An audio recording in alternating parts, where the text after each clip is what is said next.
also a committee member and alumni, class of 95. I'm going to be your host, MC, for this evening. You know, I think a culture has been established here at Mount Carmel that's like no other in San Diego County. You can see we have the Red Sea 4-time champion banners. That's for our student body. When you walk around campus, the way the student body treats each other.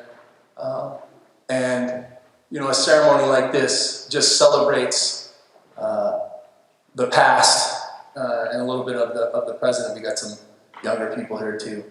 I remember when there was just one school and the saying was Titan for 4 years, Sun Devil forever. And it's kind of morphed. You know, there's about 5 high schools now, so it's once a Sun Devil, always a Sun Devil. But I think that really resonates with people in the community. You know, I'm always going places, and they're like, "Oh, you went to Mount Carmel? I went to Mount Carmel," or "My wife went to Mount Carmel," or "I know somebody who went to Mount Carmel."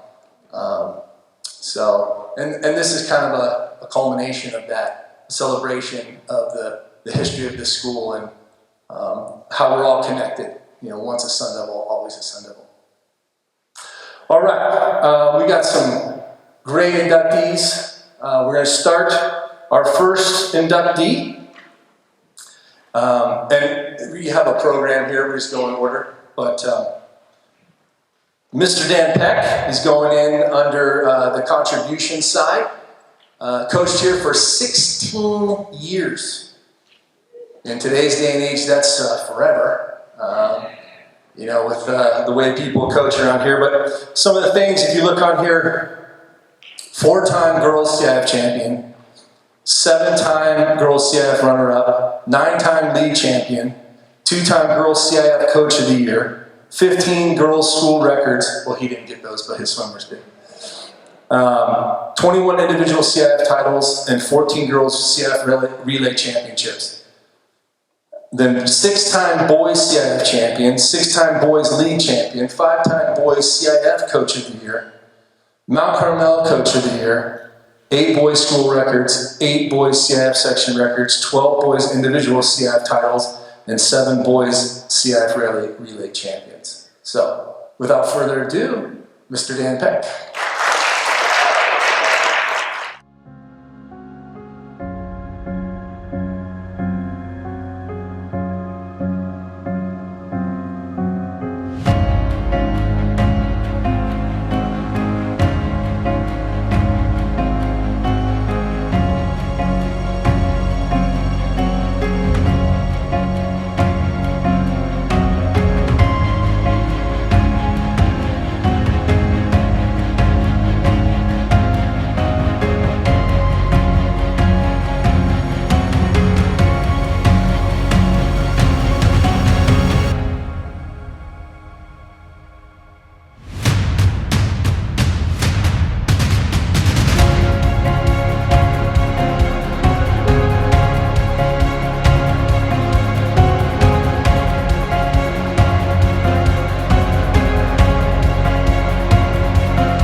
Thank you for this enormous honor.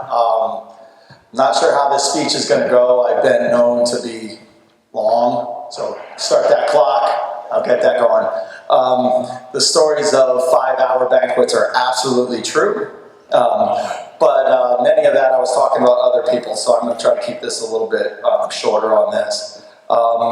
When thinking about what this honor means and what I wanted to kind of look back on, I started to look back through my computer of my old files and what I had there. And, you know, the stats, that was an important part of those successful years. And the CIF titles, we had lots of titles, lots of league titles. Those dunks in the pool were really a lot of fun. We had a lot of things that were successful. I remember a lot of them. If you asked me, in 2012, I could probably tell you how much we won by, what the last relay did, what some of the times were. They're etched in my memory on that. But when I think back about it and I'm looking at my files and stuff like that, I realized that my entire archive of files had nothing to do with any of that. Right? All of those things were things I had planned and things that spent to make the season experience and my agendas and my meetings and what I wanted to talk about. And, the accomplishments were the results of those great seasons, and the season and building the team was the process. And that's kind of what I wanted to focus on a little bit today, is about what my goals were there. I looked over at it as I walked in today. First day walking on the pool deck, on that wall right there, right behind all of that, a tradition of excellence. Stares at you in the face so big every day on that pool deck, and it's huge, and it's been there since before I was there on that. So I walked in and I noticed that right away. What does that mean to me, and what does that mean my job is through this? And so looking up the definitions of it, tradition. An inherited, established, or customary pattern of thought, action, or behavior. Right? Excellence, the quality of being outstanding. That's pretty cool. Well, I just inherited this program, and I guess my job is to keep the quality of it being outstanding year in and year out. And then also what caught me was the word in that definition of pattern. Right? The pattern is a particular way in which something is done, organized, or happens. And that's kind of the best way that I feel like I summarized what I was trying to do, is take this program I inherited, build on what was already there, and set a particular way in which Mount Carmel Swimming and Diving would have thoughts, actions, and behaviors of being outstanding.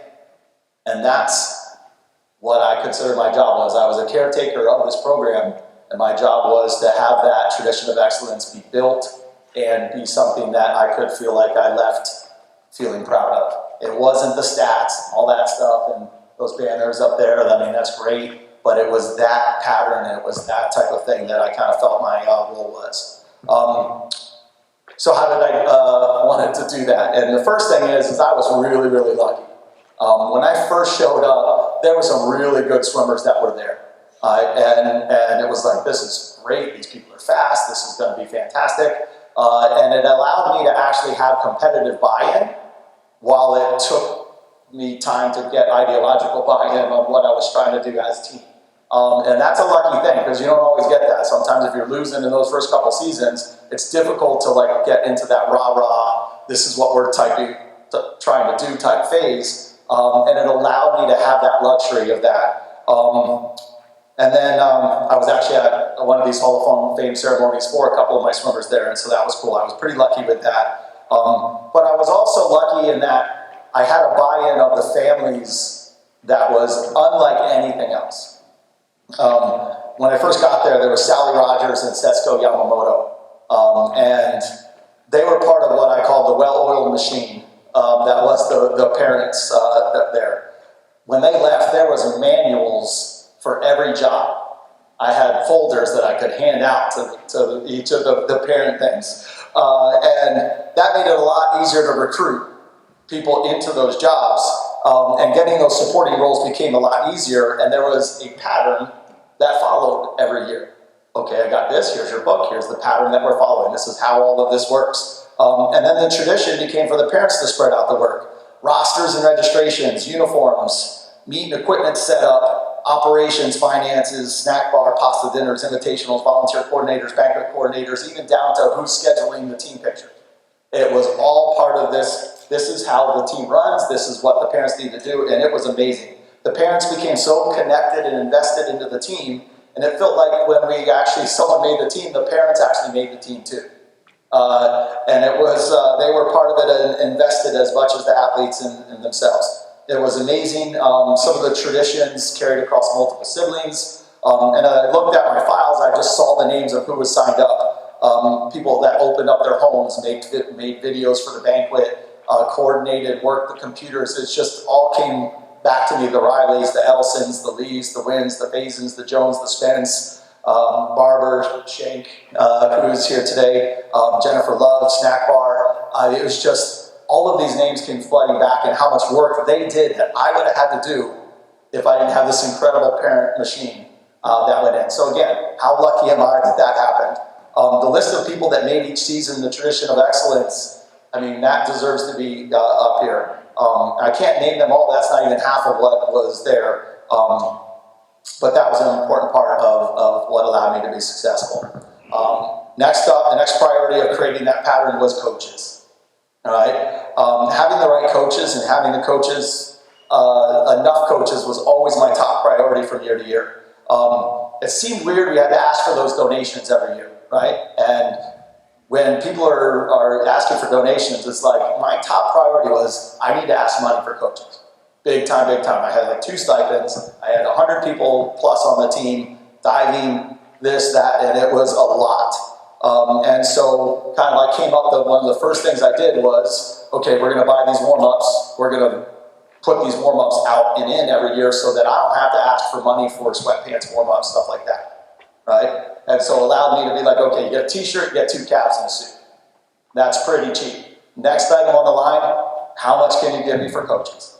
All right? Because eyes on the pool deck, better than any sweatshirt they're wearing and how good we look at needs, I didn't really care. I saw other teams show up and they had the brand new sweatshirts and whatever, and I'm like, yeah, I got 6 coaches over there, and every day on the pool deck, they're working those kids. All right? And that was one of the first things I wanted to do.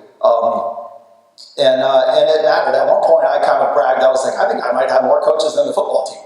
And I had a head coach, assistant coach, JV assistant. I had a dive coach. At one point, I had a diving assistant. We had a strength conditioner that didn't even a swim coach. I just hired someone to work the strength training. And it was just like we had 7, 8 coaches on staff at some point.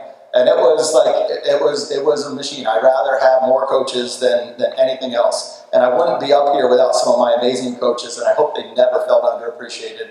And I cannot stress how much they meant to me on this. And one of the reasons I'm up here. The consistency was extraordinary. My JV coaches, they had to be like head coaches themselves. We practiced at different times. I needed to know, between Linda Watson and Claudia Edelson, they were there for 3/4 of my time there, and they ran that program so well, and it was an important part of it.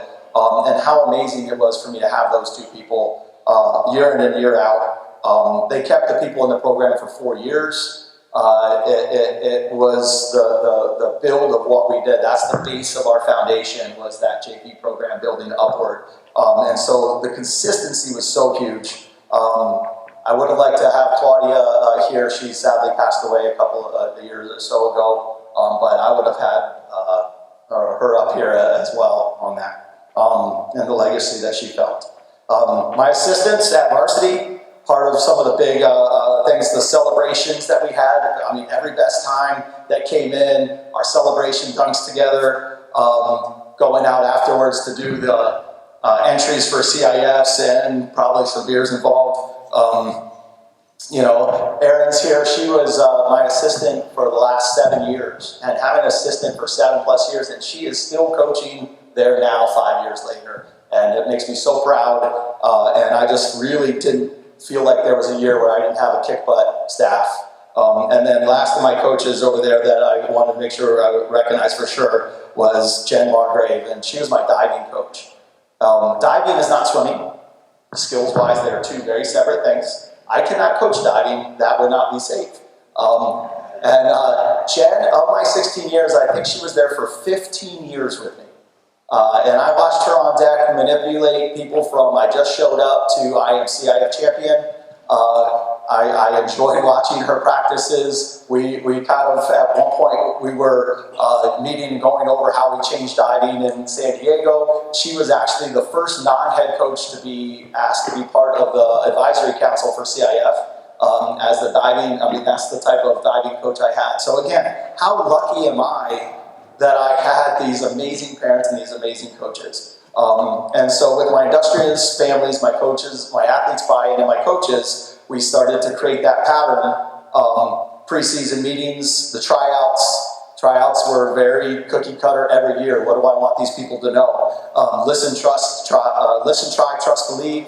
Respect given is respect received. Work until the job's done. What you get out of it is what you put into it. And attitude is reflective. The things that make teams. I wasn't there talking about strokes.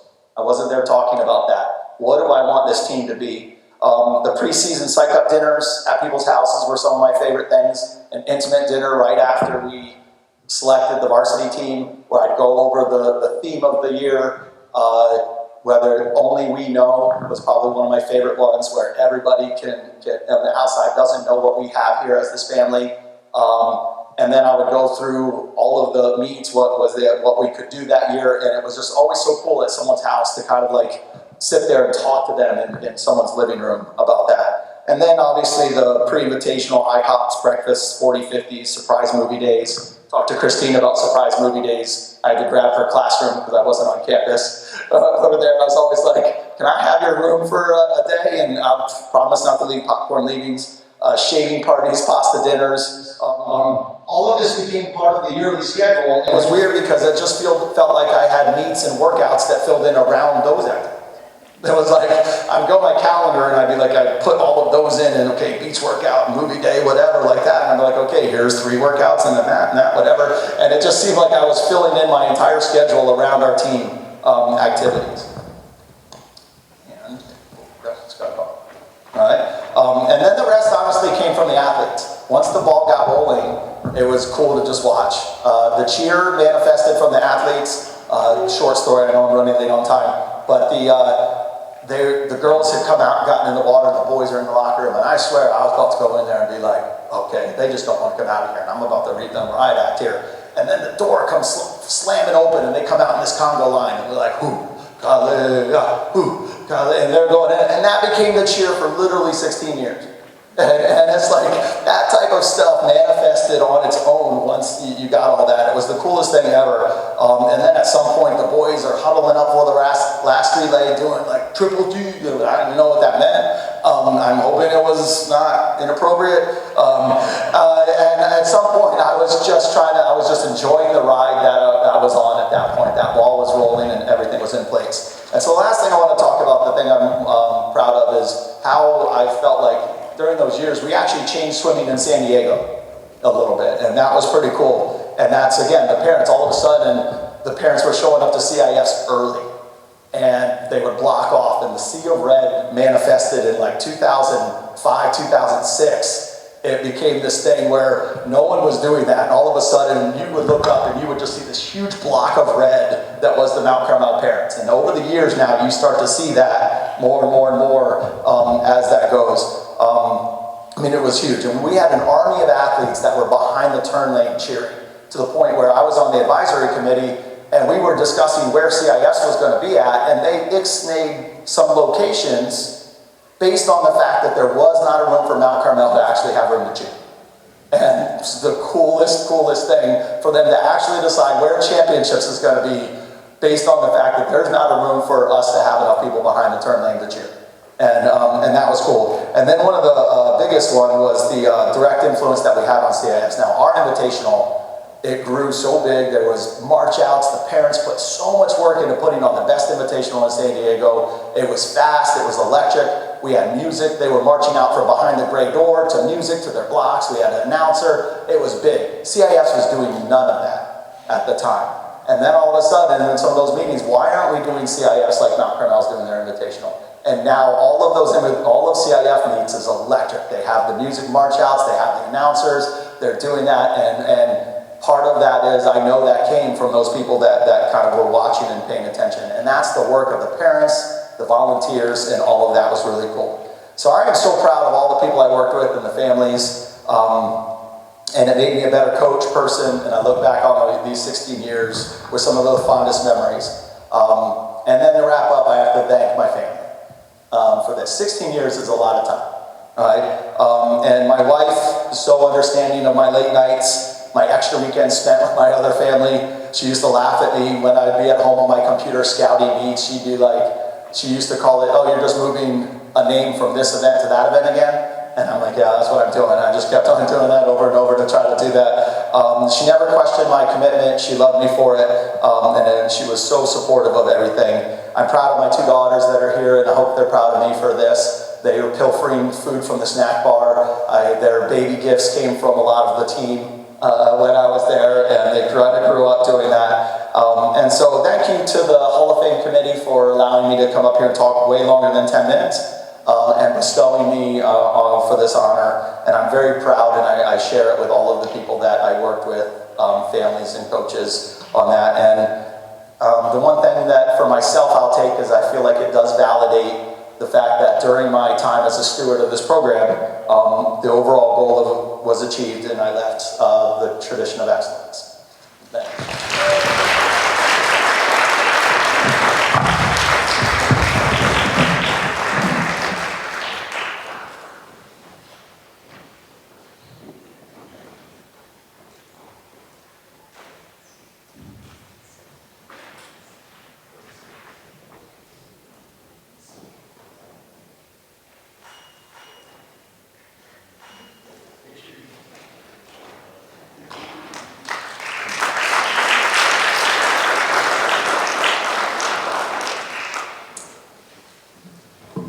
You know, it's fitting we have a swim coach, tons of swim banners. Our next inductee is going in for running, and I think they have the same amount of banners as swimming.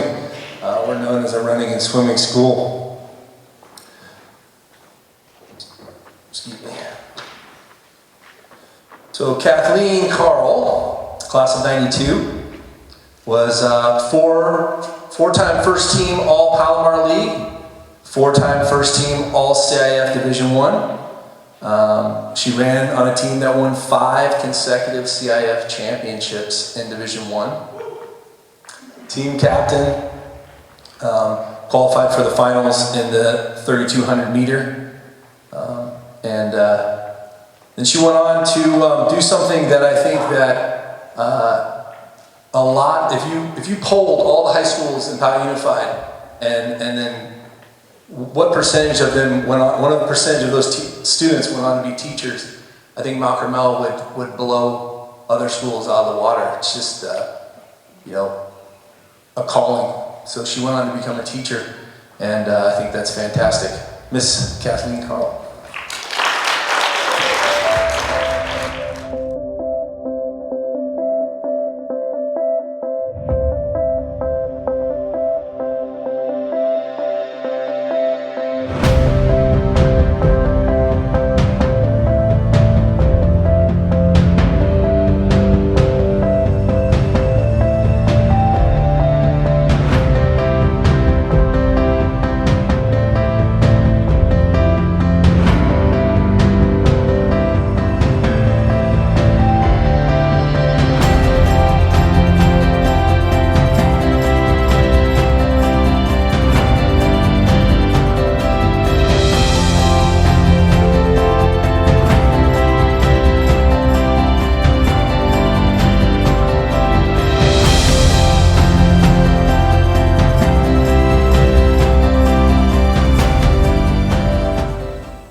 Since in high school.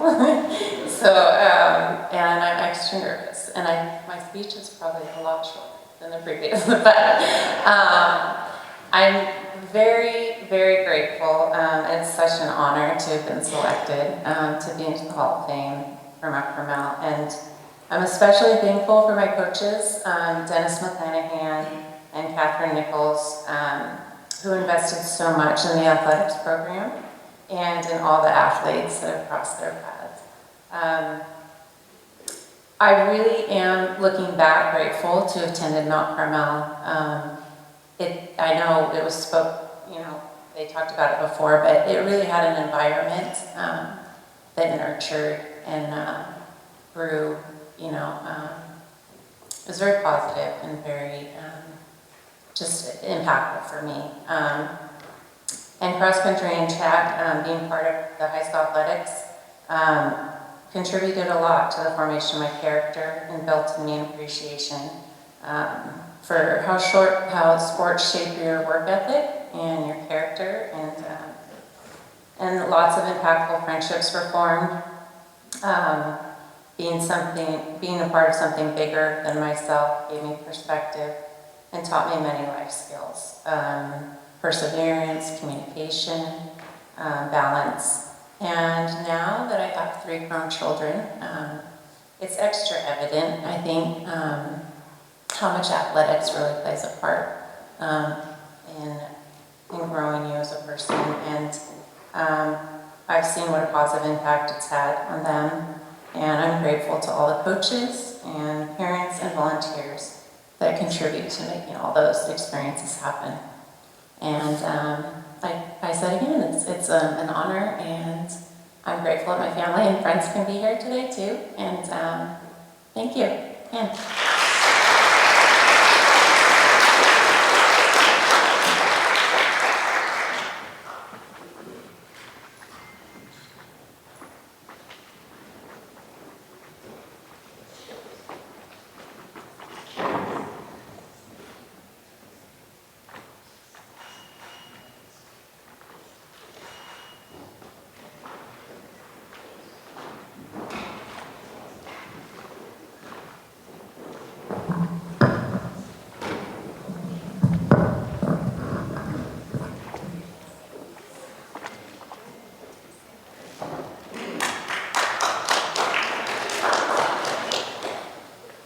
Okay, our next inductee is going in under the contribution side. He's got a novel in here, so I won't read it all. But, you know, I was a student here when Mr. Dorr was a teacher.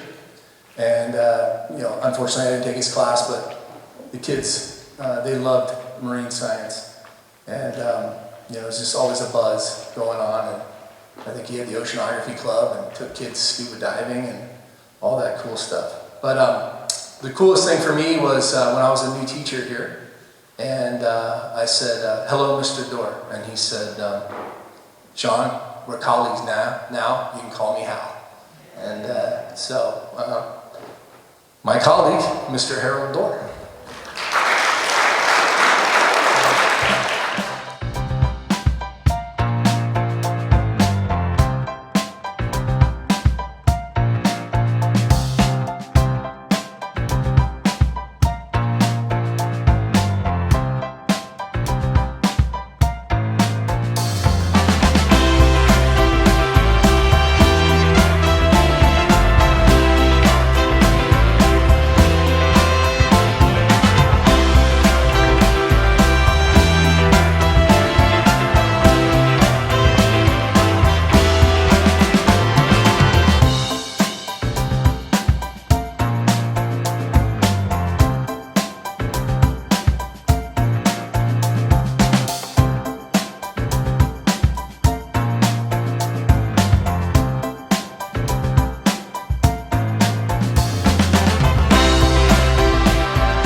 Thank you. Mr. Green was concerned that I might say something inappropriate, and I'm going to try really hard not to. But there are no promises. Thank you very much for having me here. It's an honor to be included with the other inductees, and it's been a long time since I've been in this gym. Although retirement is an absolute blast, I really miss my students and my friends on the faculty every day. Teaching at Mount Carmel High School for 30 years changed my life in a profound way, and I'm indebted to this place and the community. Not only was Mount Carmel unique, but the science department was an extended family. We regularly had parties, we camped together, and we liked and respected each other, and I miss you guys. Actually, I almost missed being a teacher at Mount Carmel. I was student teaching over at Poway High School, and there was a vice principal named Steve Levy. Actually, he was a counselor, and Steve got a promotion to be a vice principal here and brought me over for an interview. And I had to put on a coat and tie. I never wear a coat and tie. And I went over to my wife's school and sat down on the couch to rest a little bit, and I did rest a little, but I slept all the way through my interview. So I called them out, and they gave me an interview at the very end of the day. And I realized that I had gone to the right place when Don Hurst, Steve Levy, and Trish Booza and I talked about hunting, fishing, and Baja for the whole interview. They only asked me one little picky question about teaching, but asked if I'd do the Stin Diving Club here the way I'd done over at Poway High. In the 10 years prior to being a teacher, I worked as a commercial diver, a marine biologist for NOAA, and a scuba instructor. And I found I really liked teaching. And that's really surprising because I was an abysmal high school student. In fact, I was invited to leave my high school after my junior year because of my behavior and my grades. And I got to graduate from another high school. Other than cars and motorcycles and girls and beer and a few other things because it was the 60s, I thought high school was boring and irrelevant. And so when I began teaching, I wanted to do things a little bit differently. First of all, I wanted me to have fun. I wanted to have fun, and I wanted the kids to have fun. And I wanted kids to smile and laugh every day. Because students who laugh and have fun learn better. And students were able to tease me, and I teased them. And sometimes the teasing involved slightly inappropriate and politically incorrect topics and techniques that involve a squirt bottle or a rubble pool noodle. So fire me. I wanted students to find real interest in the natural sciences that are all around us in San Diego because we're surrounded by biology and geology that's just stunning. I wanted students to learn how to learn and learn how to play the game of school so that their grades would go up and they could see their own accomplishments. But the best fun at Mount Carmel always involved my students' accomplishments. For 30 years, I sponsored the Mount Carmel Skin Diving Club. We called it the Oceanography Club later. We started the year with the kids swimming with the sharks at La Jolla Shores, and then we went to San Clemente Island, and we went to Catalina, and sometimes we camped on Catalina. At the end of the year, some of those kids would learn to scuba dive, and many of those former students still dive and do ocean stuff today. And last night, a student walked up at the social and said, I just came from La Jolla Shores where I took my kids and my husband snorkeling with sharks. So that was a cool thing. For 3 years, my students competed in the National Ocean Science Bowl, which is an academic bowl-type competition in marine-related biology, geology, physics, chemistry, and social issues, whatever social issues are. And they won for 3 years, they won the San Diego competition every year. They were state champions each of the 3 years. And for each of those 3 years, I got to take kids to Washington, D.C. to represent California to compete in the national competition. Our best year, our kids took second in the nation. And our worst year, they took fifth in the nation, which is pretty good for a bunch of Rancho Penasquitos kids. Those students have become recognized experts and are now engineers and professors and teachers and more. I started the Marine Advanced Technology Education Program and the competition here in San Diego where we competed with remotely operated vehicles and taught kids. I didn't actually teach them much. I told the kids that at the end of the semester, or the end of the year, they were going to have a robot built that could go to the bottom of the pool into a box that couldn't see with closed circuit TV to complete tasks that they weren't quite sure what the tasks were for judges in a competition. They had to design it themselves, they had to build it themselves, and all I did was show them how to build things. It was really fun, and numerous students are now employed in those engineering fields. There's students building autonomous airborne vehicles, there's kids building drones, and last night a student came up and told me that he's the engineering supervisor, or chief engineer, whatever they call him, at SPAWAR, and he builds underwater ROVs that hunt and disable mines for the Navy. I'm especially proud of my students whose academic qualifications and science careers have gone beyond my own. Several students are now college professors and researchers, including a professor at Scripps, who's doing research right now in the Red Sea on sharks, like right now. Students have excelled in careers in education, computer sciences, environmental sciences, and even English. last night a young lady came up and told me she earned a PhD in environmental chemistry and studies trace metals in San Diego Bay. So it was very nice. One student, the son of a former teacher here, we worked on a marine engineering project, and he put it in the science fair, and he won the San Diego Science Fair, he won the state science fair, he won the national science fair, he won the Westinghouse Talent Search, which included a full scholarship to Stanford. We put together an application, and he won a one-year scholarship called the Our World Underwater Scholarship that took him all over the world, staying with researchers and doing underwater photography. In his time at Stanford, he started as a student project and built a well-known company that builds underwater lights, bicycle lights, and underwater camera housings, which he has now sold. Presently, his dad shared with me that he has a new company building electronic female stimulation pleasure devices. And yes, that is exactly what I meant. And it makes me so proud. In my 30 years at Mount Carmel, I learned more from students than they learned from me.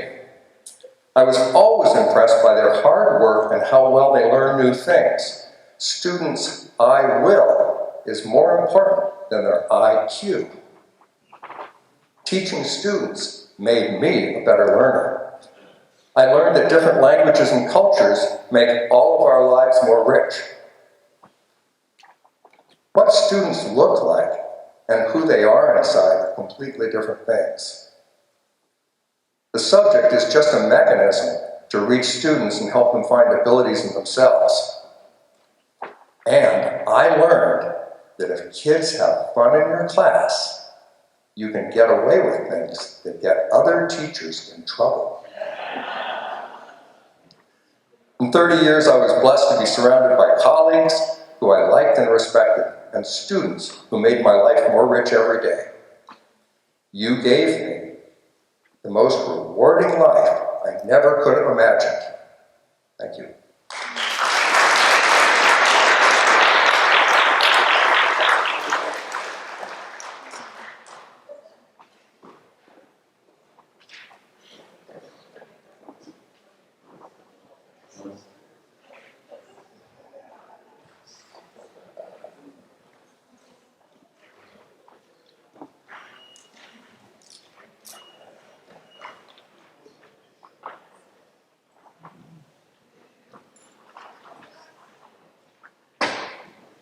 I forgot to mention the first slide you saw there. I think it was hanging in the PFT office at Poway Unified for a long, long time. I don't know what some of you got there, but when I was working here, all the science teachers had fat caterpillars underneath their. Ernest still hanging on to his. Very good. Okay, our next presenter is going in under the achievement category. And I was very excited to meet her after reading her bio. First of all, valedictorian, class of 1986. Graduated from Harvey Mudd, and they got a PhD in applied mechanics and engineering at UCSD. And then she went on to become an engineer for the aerospace industry. But she didn't like it. And she found a new passion, and she's going to share that story with you. But for me, when I read that she worked with like Daft Punk, Katy Perry, Britney Spears, all the people that I listen to, got me really excited. So, Janet Cook, come on up.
everyone hear me okay?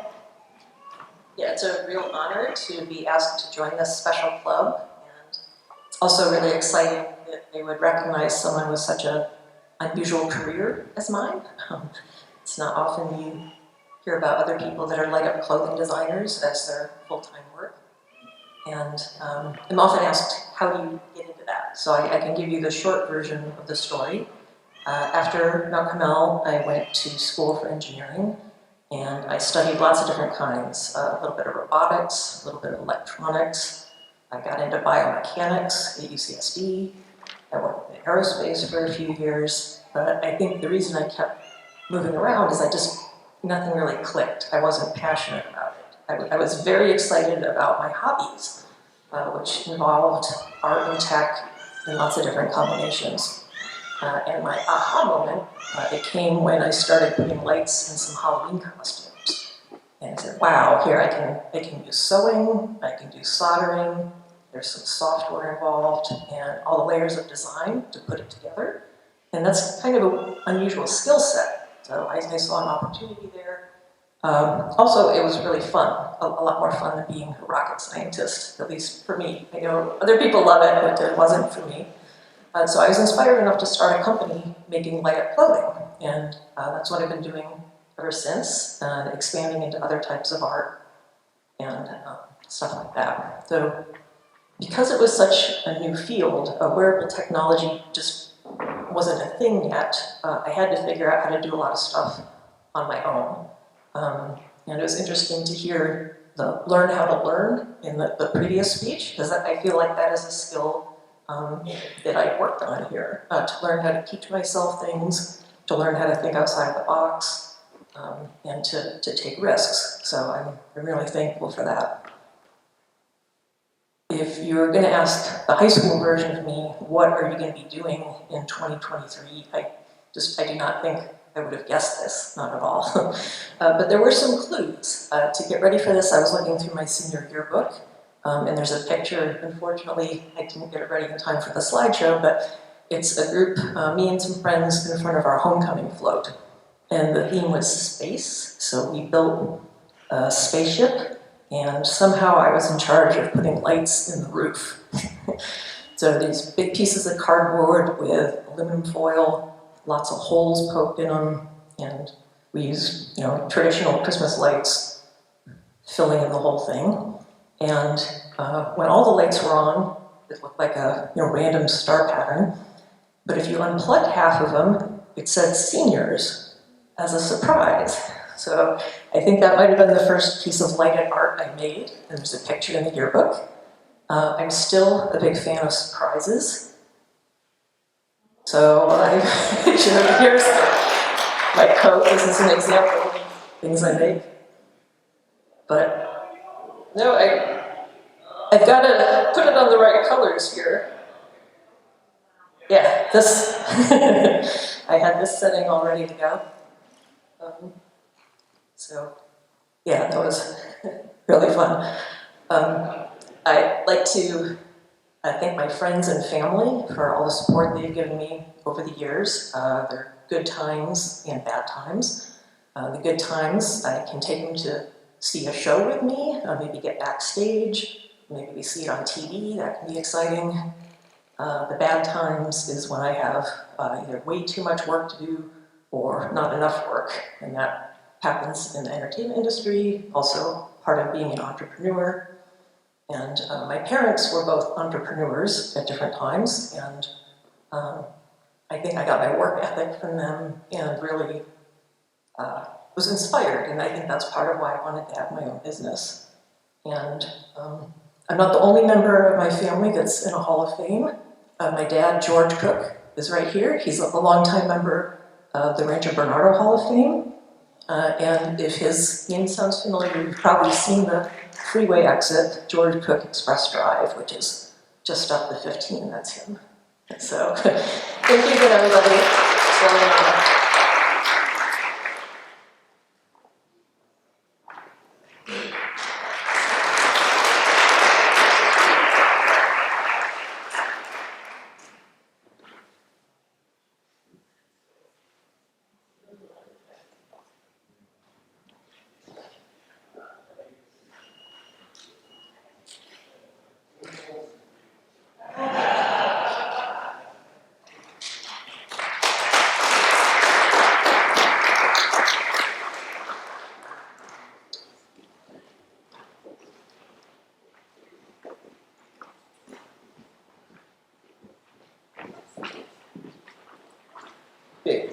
Our next inductee is going in under contribution side.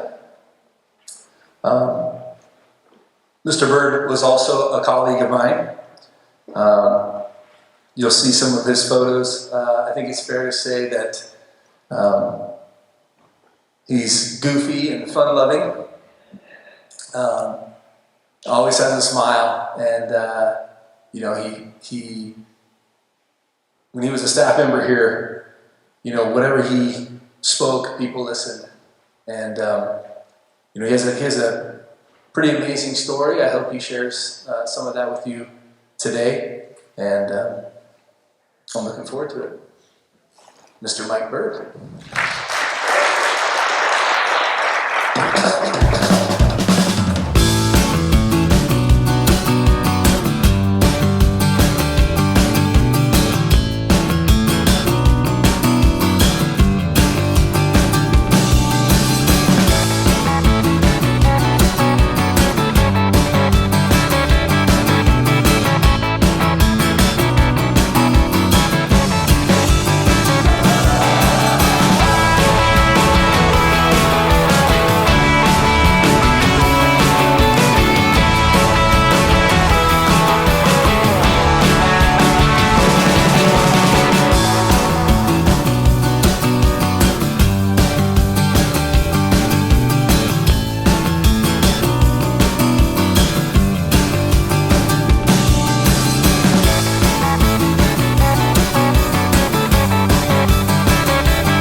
I get to read my whole thing, and I'm going to tell you why. It says, "Please allow me to address the elephant in the room. That's me. I was diagnosed with glioblastoma brain cancer 3 years ago. Because of that, my speech, my coordination, my balance, and my personality are a little wonky. And that's the official medical term for this. I also tend to drool when I talk and maybe spit a little bit, so that's why my family moved to the front table. I would like to give a big thank you to the Hall of Fame Selection Committee. I would also like to thank my wife, Chris, my brother, Russ. I'm not supposed to cry. But my wife, Chris, my brother, Russ, my daughter, Amy, and the rest of my amazing family for their wisdom, encouragement, support, and love throughout the years. I would also like to thank my Lord, Savior, and friend, Jesus Christ, for supplying me with hope, peace, and joy each day. Now it's time to wipe. I have a mark that says, this is time to wipe. I came to Mount Carmel High School in 1999 from Highland High School in Palmdale, where I taught science for 10 years and coached varsity girls and varsity boys volleyball for 8 years. Having that experience at Highland left me with a false sense of security. My depression, apprehension, and anxiety in my first few months at Mount Carmel stemmed from my 45-minute ride commuting from Vista each morning and afternoon. I was also intimidated by the amazing science department staff and coaches here at MC. Steve Eisler and Paul Samaras were not only legendary coaches, but they were demanding and innovative science teachers. I was also intimidated by my colleagues, John Ernest, Tony Miles, and Harold Dorr. They weren't purposely being intimidating. They were just so dang intelligent. I felt that as a teacher, I was always behind the curve. Time to wipe. I remember entering the coach's locker room one day before volleyball practice. I walked in and said hi and received what I perceived as a grunt from several long-term coaches. From then on, I changed from my teacher clothes to my coaching clothes in the faculty restroom. From there, my experience at Mount Carmel improved. Thanks to then acquaintance and now my dear friend Patsy Malta and other coaches on staff, I was accepted and allowed to sit at the coach's table at lunch. I learned a lot about Mount Carmel pride and the school culture from my mentors, colleagues, friends, such as Jose Campo, Gretchen Hughes, Tommy Pioy, Chris Fittis, Steve Middleton, Roy Agulos, Tom McKinney, Marina Henry, Gail Miller, Mark Green, Dr. Christina Alf, Beadle, Danny Shellhorst, Sean Carter, John Anderson, Terry Shipman, John Marinkovich, and many more. I eventually coached freshman, JV, and varsity girls volleyball, and freshman, JV, and varsity boys volleyball. I'm gonna wipe. I don't have a mark there, but I do a little bit later.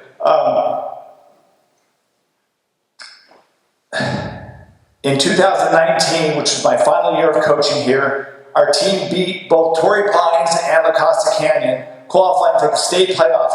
It was especially gratifying to be named San Diego CIF Volleyball Coach of the Year, along with my nephew Slater, Russ's son, who was named CIF Player of the Year.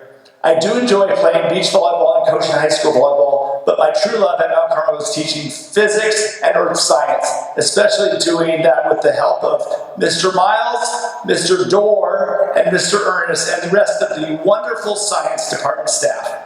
I loved our lunchtime barbecues / picnics, baking cookies with Mr. Ernest in the prep room, cutting wood for the physics boats, and dressing very spirited for Halloween and Christmas. I guess because I was nice and friendly guy, in 2013, my colleagues at Mount Carmel voted me Teacher of the Year. After an interview at the district office, I was surprisingly named Poway Teacher of the Year. Along with coaching volleyball and teaching physical science for 21 years, I decided to start and be the advisor of the Spikeball Club for the last 10 years of my tenure at Mount Carmel. The students improved very quickly, developing enough to enter and succeed in officially sanctioned tournaments. I presume that I'm being recognized today for my contribution to Mount Carmel because I've tried to coach and teach, displaying the fruit of the Holy Spirit mentioned in the book of Galatians.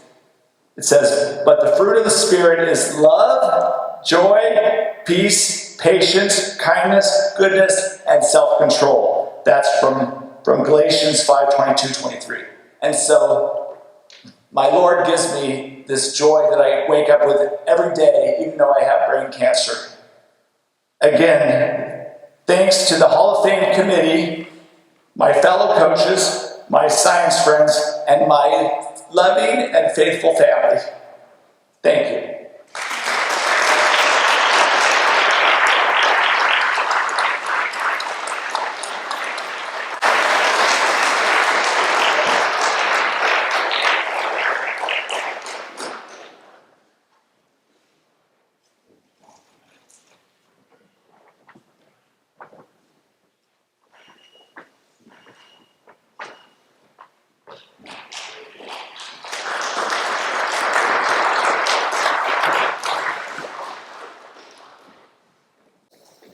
I forgot about Spikeball, man. I never even heard of that game before, and all of a sudden, this guy comes in, a bunch of nets and some balls, and next thing you know, every PE class in the nation's playing.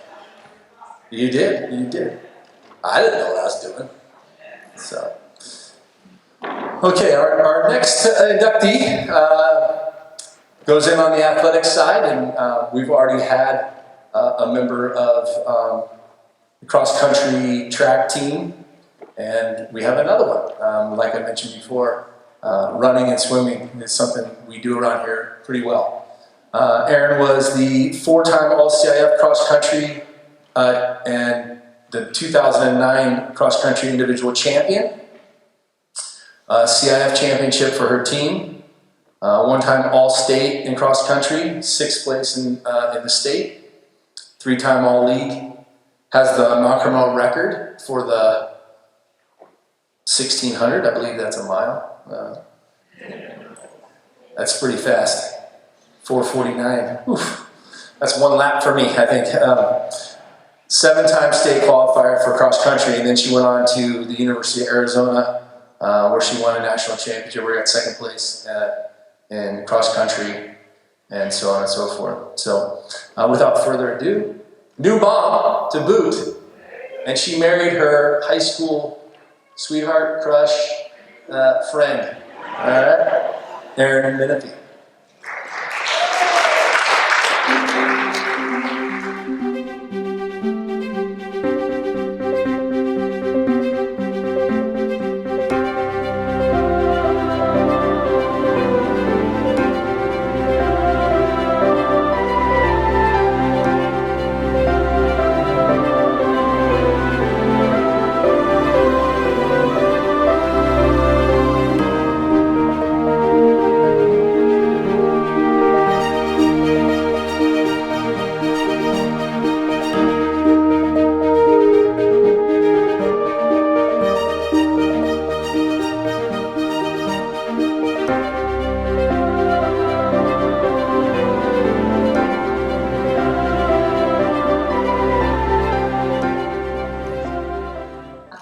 So, sorry for my baby crying earlier.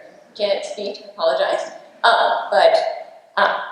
As being an inductee for athletics, I feel like I have a lot of debt to this school and a lot that contributed to the woman I am today and was really a shaping factor in who I've become. So this speech is really just a lot of thank yous to the community, the people, and the environment that was created here. So I hope this speech comes across coherently because I'm not getting much sleep now. So we'll see how we do. But first, I'd like to start by thanking the Hall of Fame committee for inducting me. It's really a great honor to represent Mount Carmel. I enjoyed it when I was a student here and coached here briefly. And then now, like I said previously, out in the community, being a MC grad is a great point of pride for me. So first, starting, the most important thanks that I can give are to the two people who unconditionally supported me from day one. And that's become more apparent since becoming a mom myself, of trying to think of strategies and techniques that I will use to try to impart on my daughter Annie. And I was lucky enough to have two parents that demonstrated the strongest show of love and support that I can imagine. They created an environment that was just the perfect balance of wanting me to succeed, but not forcing it, not pushing it, where they just made me want to do good for myself and not for them or anyone else. So that really instilled self-motivation that's carried me beyond high school into college and my life now and in my career and profession. So that support system really shaped who I am. My parents never missed a race in high school and even most of college all over the country. My dad exemplifies dedication and perseverance, achieving his own life goals without letting any obstacles stand in his way, all while having a fun and relaxed attitude. My mom's gone above and beyond. If I have a question, she finds an answer for it quicker than I can even finish the question. And then my older brother, who graduated from Mount Carmel in 2007, set an example of hard work and diligence. He created a comfort that allowed me to thrive from the moment I stepped on campus, knowing I had my older brother here who had my back every step of the way. He even, which I don't know why, but let me have his locker freshman year. I think there was construction or something, so I would have had to share one, and he gave me his. And then moving on from my family, next, big thanks to the coaches that shaped my time here at Mount Carmel. They taught me valuable lessons that made 4 years here just an incredibly fun time, but then these lessons that shaped my life beyond that. So starting with Coach McClanahan. I was in high school when Coach McClanahan was getting close to thinking about retiring from his long and decorated career at Mount Carmel. Each year we would hear he just wanted to stay until so-and-so graduated, but then a new student would come along and he'd have to wait out their graduation as well. He taught me commitment and service. He's known by all in the cross-country and track community. Even set a perfect example this morning with his son getting married last night. He still shows up to the CIF meet and is there bright and early in the morning, and that's kind of who he was, just always showing up and being there. Also, Coach Nathan Boyer, who brought an excitement to a new sport for me. I wasn't a runner before high school, and he just showed so much joy in what running was and supporting his athletes. Next is Coach Sean Forehand, who's the current head coach of the cross-country and track teams. He wasn't a formal coach during my time here, but he'd come out and volunteer, and he left a large impact that shaped me from a competitive side. He exemplifies just a strong passion that I think is common on hearing some of the other speeches that we've been lucky enough to have at Mount Carmel with a lot of our coaches. That passion and commitment to the athletes and also to just being competitive. Sean, saw him last night at the social. We could talk for hours about what it is to be a competitor and to want the best out of yourself and out of the people you're coaching. So that has really shaped my drive and success in my career now.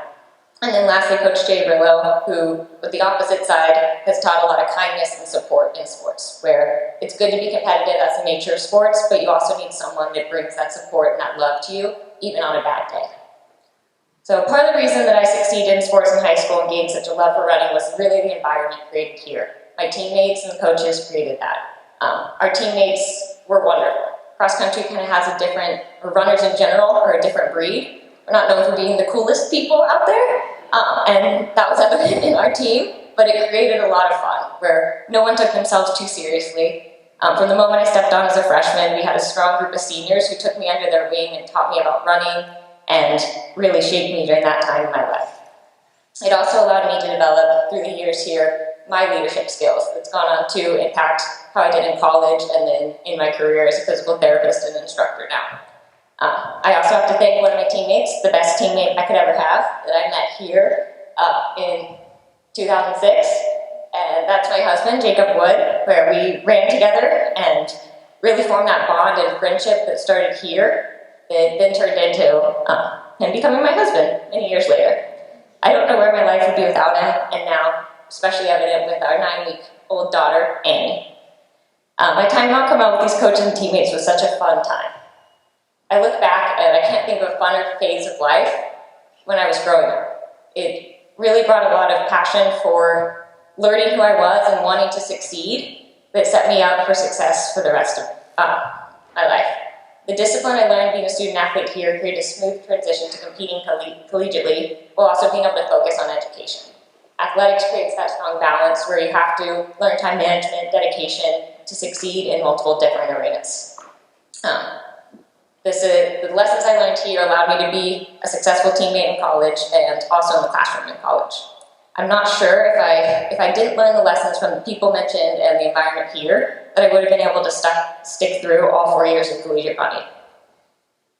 After college, I thought I was finished running, and then once again came in and shaped my life by asking me to come out and help out coaching.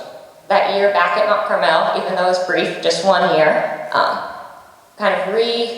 allowed me to refine my joy in running again, where college kind of burned me out, and then I was able to come back and be around the students here in the environment again, and it really made me realize how important running was for shaping the rest of my life.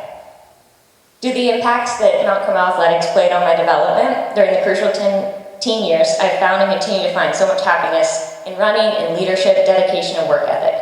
While it's an honor to be accepted into the Hall of Fame and have my athletic achievements recognized, I'm really just so thankful for the trajectory that this place and this community and athletics set up for me. So again, just a thank you to the coaches, the environment, the community, and just this tradition of excellence that has been created here. Thank you.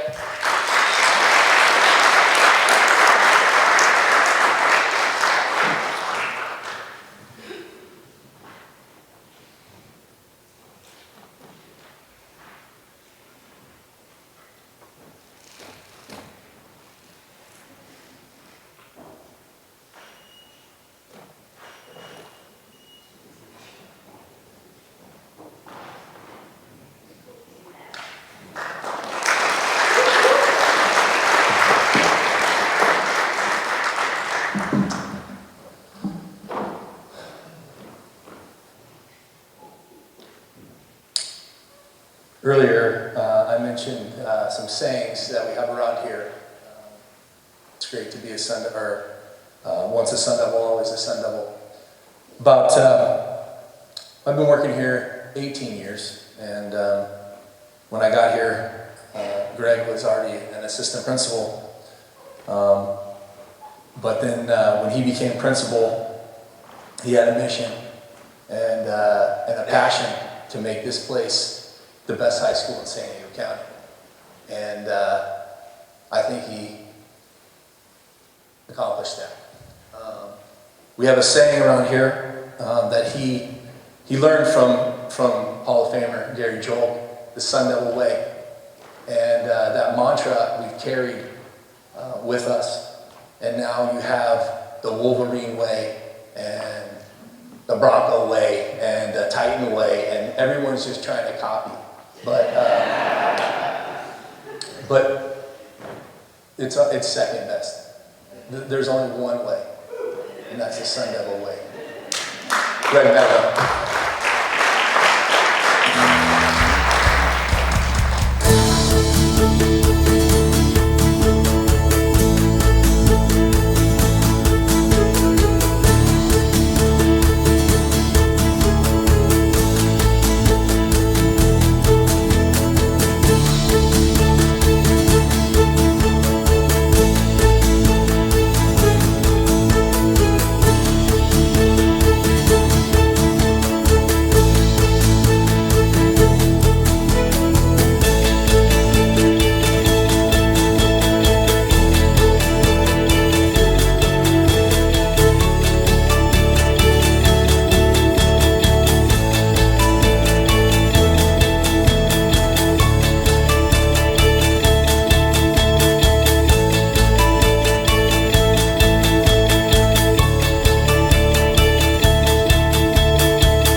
All right, I did it to myself. I said I wasn't going to cry.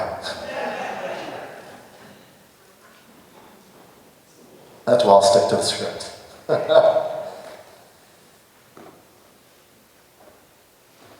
Oh, man. All right, here we go. I brought my kids up there, though, because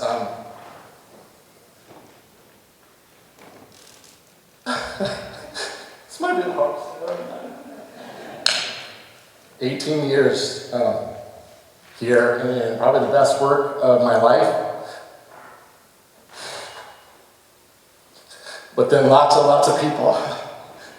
Maybe I should just cry. Let it go. Oh, damn, I didn't even see you. All right, here we go.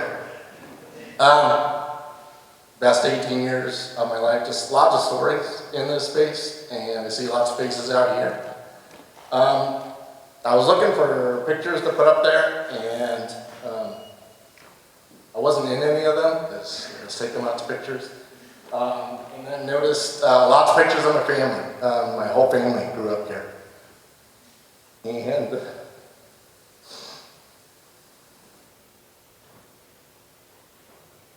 it means so much to me and to my whole family. And you notice, like, everywhere we go, Mount Carmel is there. Disneyland has stupid pictures, and cheerleading uniforms and all that good stuff. And it's just meant so much to my family. And just grew up here. I showed up here when I was 32 years old. So I'm 52, I guess, or 51 now. And just, I didn't have any hobbies because this place was my hobby. Spent a lot of time here and just really proud of the work. I put in the program, like I was gonna well, what did I do?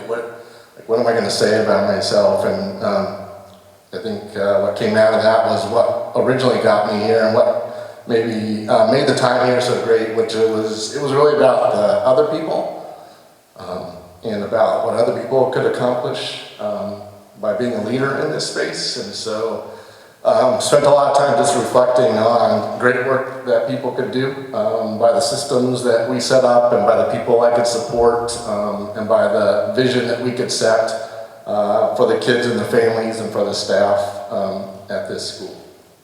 And then my kids got to be a part of it as well, which was also super cool. Got to watch a lot of volleyball in this space and a lot of soccer out on the field and a lot of water polo and swimming and a lot of cheerleading still and a lot of gymnastics going on in here as well. My daughter's still a junior here, so even though I left, I was I think I'm here more often now as a parent than I am as a principal. Excuse me. And so just a ton of pride in the work that people accomplished in this space and what we were able to do for them. Like I said, it's the best job I ever had in my life and will be. Did the best work we could do here.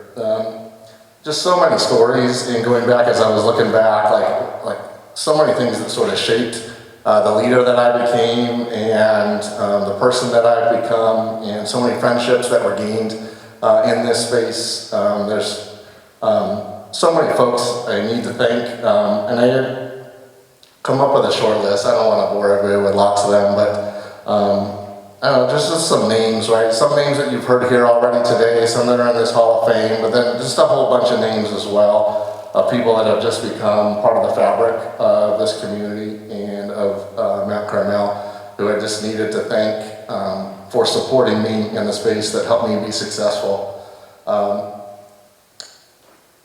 So first and foremost, I just wanted to thank the community of families and students and staff for embracing the Sun Devil Way and appreciating how different it was than how different it was here than it was maybe at some of our neighboring schools that were in there. There were some influential relationships that I built that helped shape my time here.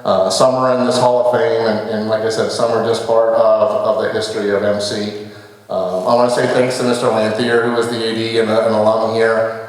We had talked about putting together a Hall of Fame for a very, very long time, but it was Mr. Lanthier's energy when he got here that helped put it together, as well as a lot of people that were on that space, but it took him as a catalyst, I think, to maybe bring that together, so I appreciate him.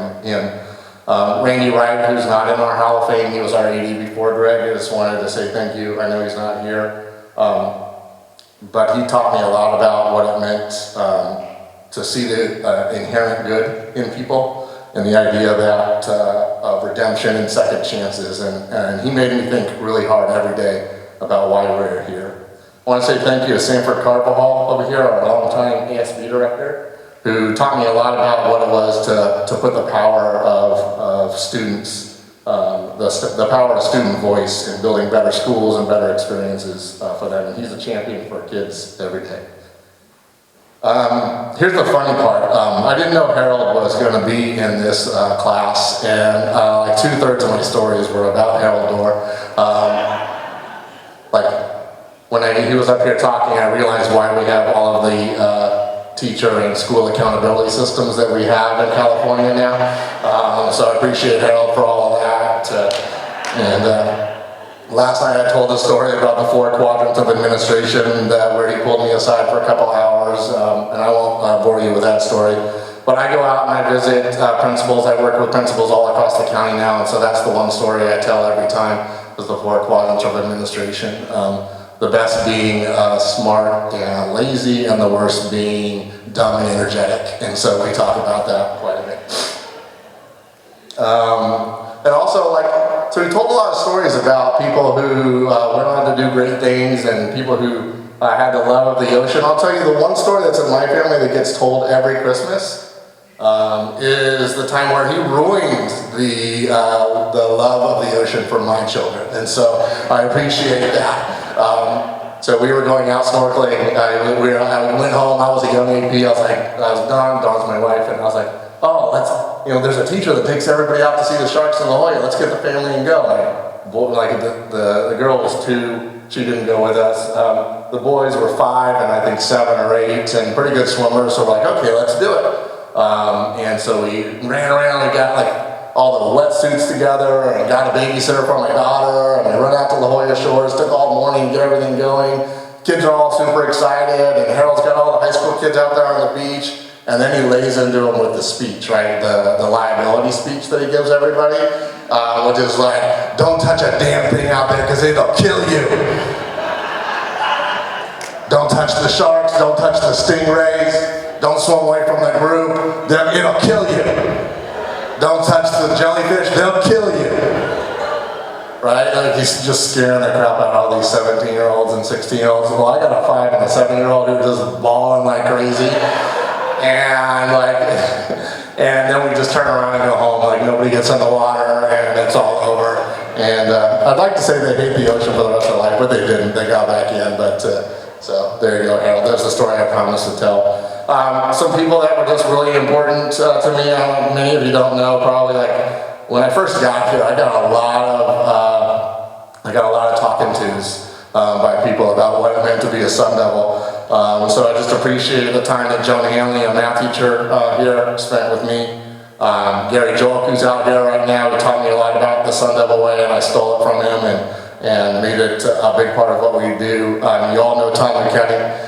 So he gave me a lot of speeches about what it meant to be a good administrator here. Mostly me being the counterexample at first, and then what it would be like to be a good administrator. So that was pretty awesome. Mr. Mike Bird, who chatted with me a lot, and John Ernest, who chatted with me a lot. Mike taught me about spike ball, and so I was out there doing spike ball in my dress shoes and a tie like every day at lunch, and like sweating through my undershirt, and I had to go to the bathroom and splash water on my face and tuck my shirt back in, and so that was a good time. But what he doesn't know is that then my boys and I would play spike ball, and when my son went off to the University of Nebraska, his first day there, and he met his best friends playing spike ball, and his friends, that's exactly how he met, who he hangs out with to this day. So just appreciate kind of how all those things stay connected. Big thank you to some people who, when I got here, showed me the way, Ron Garrett and Teresa Paulskill, who were assistant principals here. Principals that were awesome, Scott Fisher, Joan Stewart, Tom McCoy, Don Kastner, who kind of showed me the way. The office staff was like a family to me, who like kicked my butt every day to tell me what it meant to work here. Shalon Teagard, Cecilia Chavez, Mary Bitzer, Linda Uribe, and Nancy Hall.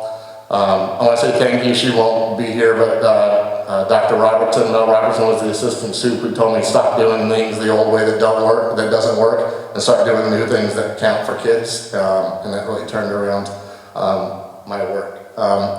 My assistant principals were phenomenal. Robert Tubbs, Katie Salo, who was here, Sarah Ramirez, and Colin Young, who did a ton of the hard work that allowed me to do some really great work, and they worked their butts off for years and years and years. Katie's over there, so thank you very much for that. Lisa Chohan, who's here, just an unapologetic force for great outcomes for kids, who really taught me what it meant to work for kids. And then a good friend of mine, Erin Kelly, who was a secretary here. I just want to thank her. She was my original admin assistant and still a good friend. And I just wanted to thank her for sharing her wisdom and her kindness and her humor to help me when I was just a young, dumb kid walking through the door here 20 years ago with a title, who thought I knew like I was the shit, and I wasn't. And so I just appreciate that. All of our current teachers and those that I've worked with in the past, who really pushed the vision for what it meant to build a school for a community and not just a school for bureaucracy. And so I appreciate everyone who bought into that and tried to do things a little different than we had done in the past. And lastly, so one of the things that was cool about being a principal, one of the hard parts, right, was that you took a lot of responsibility for things that weren't really your fault. And so you get phone calls and in the middle of the night, and you leave on Christmas Eve because the fire alarm's going off at school, and you miss the presents, and you come and do work anyways. And so there's a lot of sacrifices in that space, but the payoff is I get to come the next day and people say nice things about the work that you do, and you get to see kids' faces. But my family didn't do that.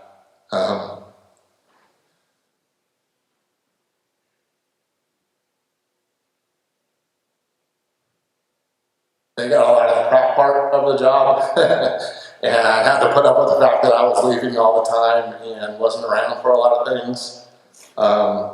And they didn't get all the thank yous that I got for stand up here. So thank you to my wife and to my family, the son awake. Because they didn't get a lot of thank yous that I got, and they certainly didn't get a lot of thank yous from me at the time. They just got me working through the space, trying to pick up a dinner or two and back to work for the most part, and I missed out on a lot of stuff. And so they held it down and allowed for a lot of great work from me, and a lot of great work from you, and a lot of good things that happened in this space was because of them and allowing me to be here and do that work. So thank you. All right, finish it up. The last thing I just want to say is that, like I said, this has become a big part of my life, and it means a ton to me. And so I just want to say to all of you here and to everyone that also isn't here, thank you for your kind thoughts and the care that you have for me and for my family. You can see from the pictures it's meant a lot, just not to me, but to my entire family. Mount Carmel will be there forever. I'll end on a joke. Our family joke piece was this: no matter where you go, you run into somebody from Mount Carmel. And so every time we went on vacation, everyone had to predict when are we going to run into somebody from Mount Carmel somewhere. And so I got to lord it over my family often, and I would wager my boys about like, well, we're going to find somebody, we're going to find somebody. So we went to New York one year, and it was super cold, so everyone's bundled up in gear, so no one can really tell who you are anywhere. And so my boys are like, for the first time, like we're not going to run into anybody from Mount Carmel. Nobody's going to know who you are. Nobody's going to know who we are. And so we're like, okay. And so we go 5 days, and it's the first time we haven't run into anybody from Mount Carmel High School. We're in the airport waiting for the plane to fly back to San Diego, and my boys are sticking it to me. Like, Dad, you're going to owe us the $10 or whatever we bet. And then we get into the gateway. And the lady in front of us is from Mount Carmel, and she was like, "Are you the principal?" I was like, "Yeah." Like 5 minutes to go, and I still was able to win the last bet. Anyways, thanks for enduring my crying and blubbering, and I just appreciate the time, and thank you all for being here and coming and being a part.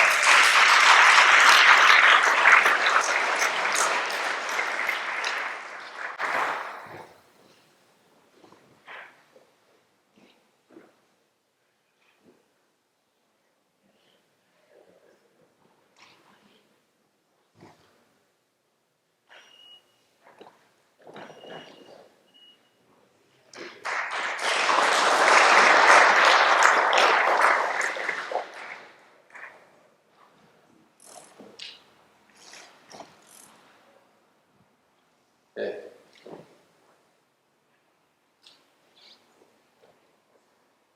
So that concludes our ceremony, but before we close, I want to say a few thank yous. First, I wanted to thank Miss Emily Comstock back there, who made the programs and helped put this all together. Thank you.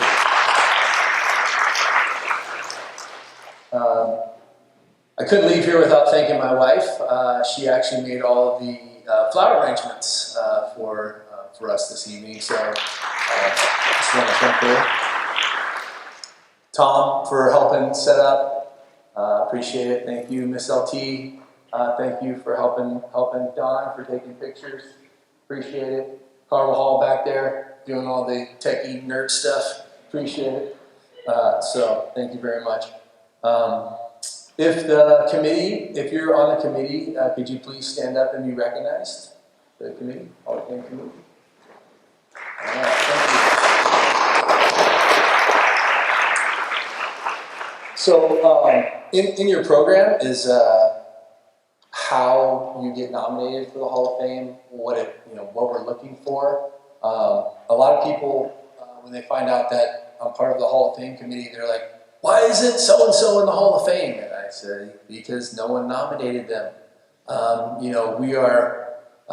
We're a big group, but we don't know every student that ever graduated from here. So if there's someone that you know that should be nominated, please, there's information on how to nominate them.